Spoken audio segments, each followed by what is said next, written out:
So, we've got about 2 weeks of news to catch up on, but the majority of the news seems to have actually happened last week. It's been quiet from what I can tell, but Assassin's Creed Victory was officially announced. Not much to say about it. It was a teaser last week, but they've actually shown a little bit more this week, so you go check it out if you're an Assassin's Creed fan. Disney Infinity 3.0 will be bringing Star Wars into the mix as promised, along with a bunch of stuff from the movies Avengers Age of Ultron and Inside Out. Castlevania genius Koji Igarashi's Kickstarter campaign for Bloodstained Ritual of the Night launched to an overnight success, raising $2 million of its $500,000 goal to date, with 28 days still left to go on it. And it's no wonder why, between having the creators of Symphony of the Night at the helm of a Metroidvania-style game, along with Michiru Yamane of Castlevania and Ippo Yamada of Mega Man soundtracks to compose the music for it, I mean, you cannot ask for two of the better music people of the older days to soundtrack a game for you. And even David Solid Snake Hater is going to be one of its voice actors. So, ooh, you won't have a terrible voice acting like in Symphony of the Night? What is man? A miserable pile of secrets. Something like that. But anyway, it's a definite dream team of talent. And fighting game news, Jason Voorhees of Friday the 13th was released for Mortal Kombat X this last couple of weeks. Yoshimitsu was announced for Tekken 7, and holy crap, he's turning into one of the aliens from Independence Day. Sony will not be hosting at Gamescom in August, deciding that it was too late in the year for most of their plans and schedules, and yet too early in the year for Christmas excitement. So they'll be waiting for the Paris Games Week in October instead. And something similar, Sega, for the first time since I can remember, will not have a booth at E3 this year, which is kind of a troubling statement if you ask me. But not to say they won't have a presence, as they still plan to be hosting individual games under partners and affiliated booths. Very likely stuff like Total War, Warhammer, Persona 5, that type of stuff. E3 is next month. Wasn't Sega the one that everybody's worried that they're dipping out of the console market? and I mean, making console games. I know, but that's the way it's in my brain, and I just got... I was like, wow. I was like, do you hate them as much as I hate them now? No, I meant making console games. Everybody knows they don't make game consoles anymore. Come on. I'm sorry. I knew what you meant. Yeah, there was a lot of people worried that they were going to stop making console games and go all the way to mobile. But, yeah, and the question of, is it a typo, or is it okay to hope that the Tales of...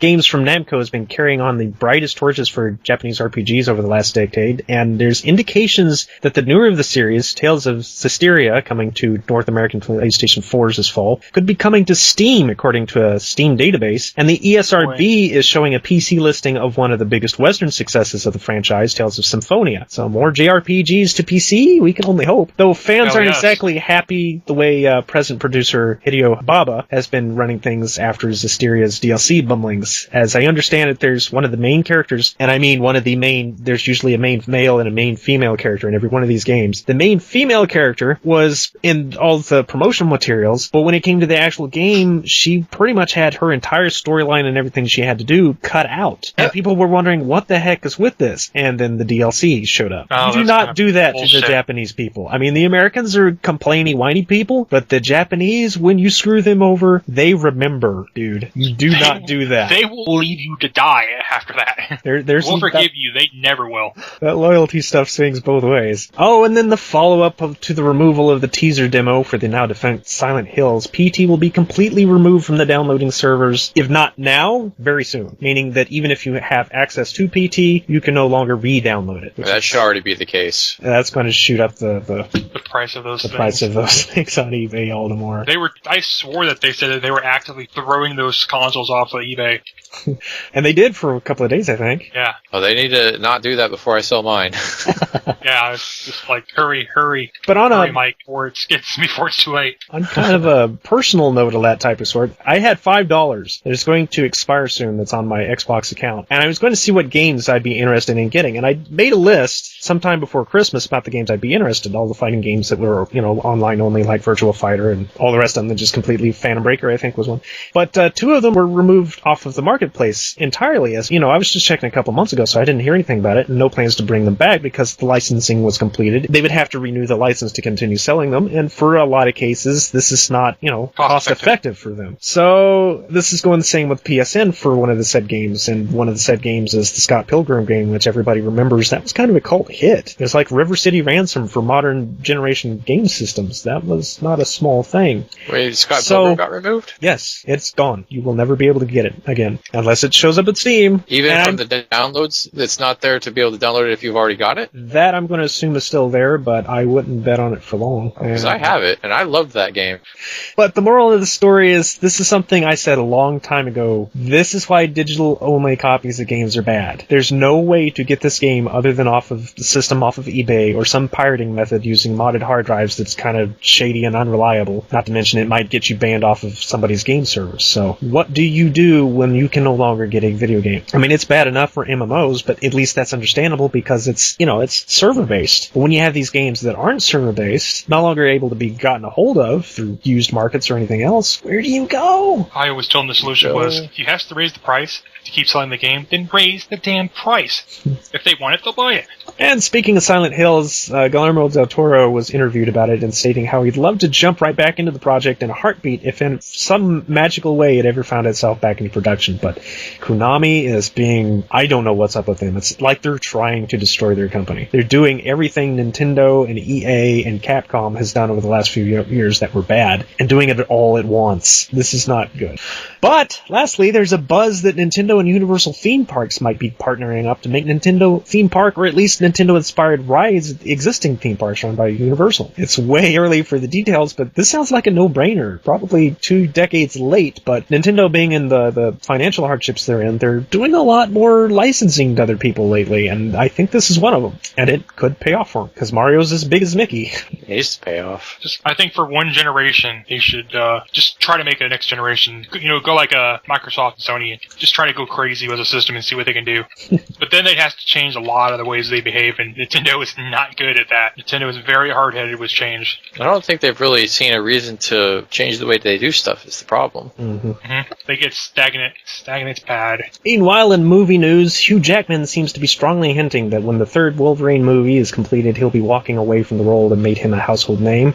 Meanwhile, The Three Stooges is set for a sequel featuring the cast from the not-so-hit original. And for the record, I thought, some of the gross-out humor and stupid reality TV tie-in stuff aside, because that was horrible, the rest of the movie was pretty much a blast and stayed very true to the heart and soul of the original Three Stooges. So if they can pull off some of what made the first movie good and make an hour and a half of good, thumbs up. But if they do another trash comedy sequel...